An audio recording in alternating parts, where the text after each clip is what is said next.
Drone pengintai militan Republik Rakyat Donetsk atau DPR merekam sebuah momen saat pasukan Ukraina dikepung dari dalam paritnya.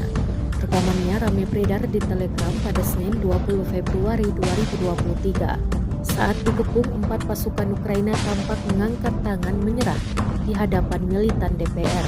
Dalam keterangan unggahan disebutkan para pejuang Angkatan Bersenjata Ukraina menyerah.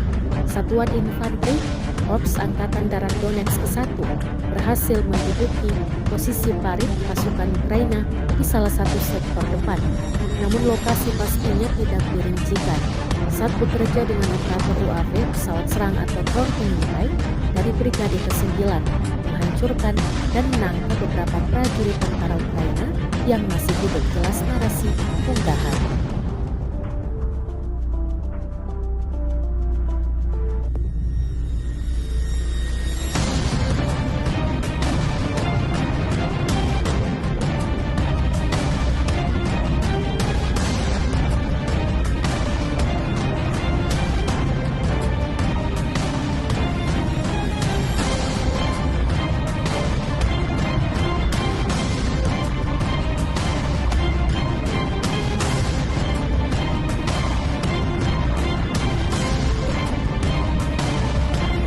Terima kasih sudah nonton.